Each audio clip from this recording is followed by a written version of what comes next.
I remember the day I realized I was no longer happy. It wasn't a dramatic moment. There were no tears, no shouting, just a quiet feeling deep inside me that something was missing. My name is Hannah. I am 30 years old. I have a husband named Michael. He is 35 years old. We have a daughter named Sophie. She is 7 years old, and she is the most beautiful part of my life. From the outside, our life looked perfect. We lived in a comfortable house in a peaceful neighborhood. Michael had a stable job as a financial analyst. He earned well and made sure we never had to worry about money. Sophie went to a good school, and I stayed at home to take care of everything. People often told me how lucky I was, but they didn't see what happened inside our home. Every morning, Michael left early. He would kiss Sophie on her forehead, pick up his bag, and rush out the door with a quick, "See you later." Later almost always meant very late. Most nights, Sophie was already asleep when he came home. I would leave dinner on the table for him, covered and cold. Sometimes he ate it, sometimes he didn't. When he did come home, he looked exhausted. His eyes were tired, his voice distant. "How was your day?" I would ask. "Busy," he would reply. That was the end of the conversation. I spent my days taking care of Sophie. I woke her up, helped her get ready, packed her lunch, and walked her to the bus stop. I cleaned the house, did the laundry, and cooked meals that no one seemed to notice. In the afternoon, Sophie returned home full of stories. I listened to her, smiled, and encouraged her. She was my joy. But when she went to bed at night, the house became silent. That silence felt heavy. I would sit in the living room alone, staring at the television without really watching it. Sometimes I held my phone, hoping Michael would message me. He rarely did. Slowly, I began to feel invisible. Michael and I stopped talking about us. We talked about bills, about Sophie's school, about groceries, but we never talked about how we felt. We never laughed together anymore. We never touched. It was as if we had become two strangers living under the same roof. And the worst part was, we didn't even fight. We just existed. Everything began to change the day I met Daniel. He moved into the house across the street. He was in his early 30s, tall, with a calm presence and kind eyes. He worked from home as a writer, so he was often around during the day. The first time we spoke, I was struggling to carry a heavy box from my car. He walked over and said, "Let me help you with that." I hesitated for a moment, then smiled and nodded. "Thank you," I said. "It's no problem," he replied. "We're neighbors, after all." That small moment turned into more conversations. At first, it was simple. "Good morning. Nice weather today. How's your daughter?" But gradually, those small conversations became longer. He asked me questions that no one had asked in a long time. "How are you doing?" Not in a casual way, but in a way that made me feel like he genuinely wanted to know. One afternoon, he came over to return a book Sophie had dropped outside. We ended up talking for almost an hour.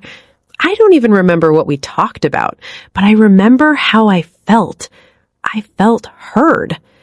Daniel noticed things. "You seem tired today," he said once.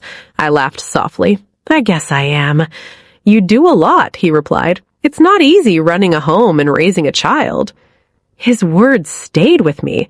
Michael had not said something like that in years. Sophie liked him too. He was kind to her, patient, and always made time to listen to her stories. Sometimes he showed her little things he wrote or funny ideas he had. She laughed easily around him. And I began to look forward to the moments he came by. I knew it was wrong. I knew I was stepping into something dangerous. But loneliness has a way of making you ignore the warning signs. It happened on a quiet evening. Sophie had gone to sleep early. Michael had called to say he would be late again. I wasn't surprised. I never was anymore.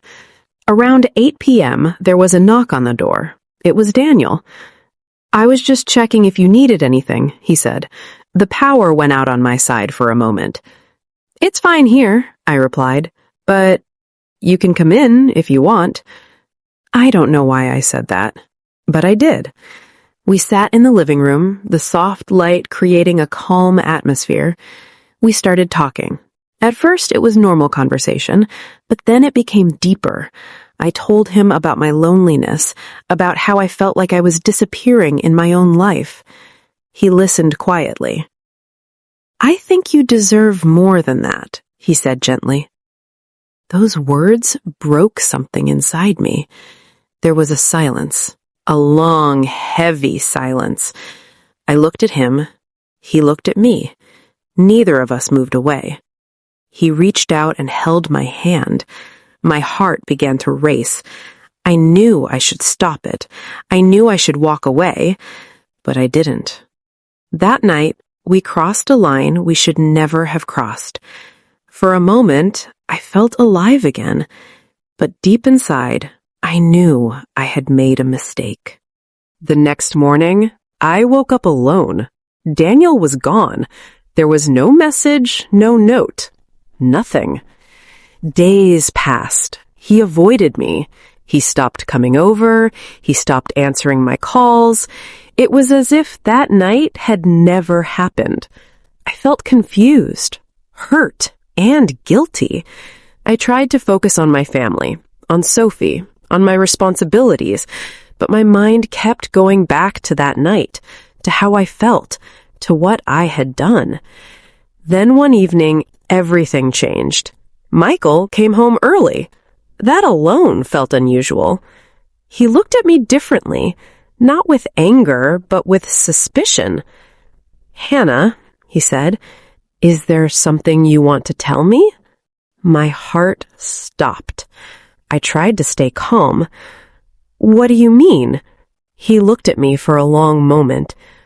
"I spoke to Daniel today," he said quietly. The room felt like it was spinning. I couldn't breathe. "He told me everything," Michael continued. His voice was not loud, but it was filled with pain. I couldn't deny it. I couldn't lie. So I told the truth. "Yes," I said softly. "It's true." Michael closed his eyes. He looked like he had been hit by something invisible. "Why?"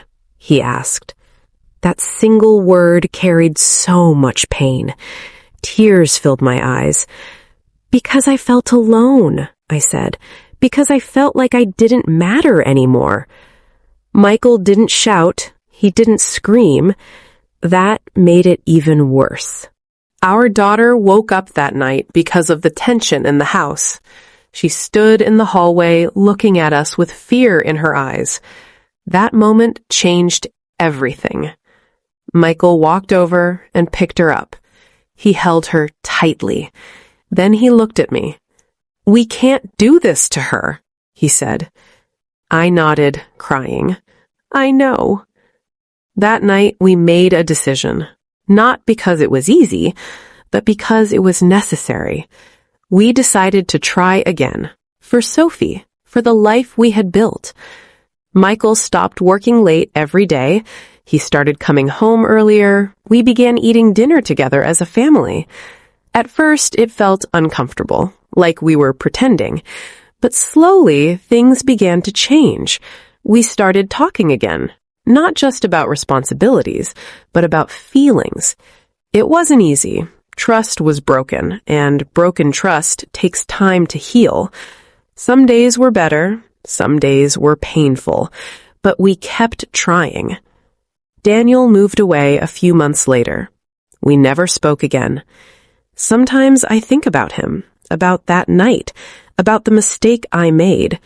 But then I look at my daughter, at my husband who is trying, at the life we are rebuilding, and I remind myself, love is not just about feeling alive in a moment. It is about choosing the right thing even when it is hard. Today, Our life is not perfect, but it is real. And this time, we are truly present in it.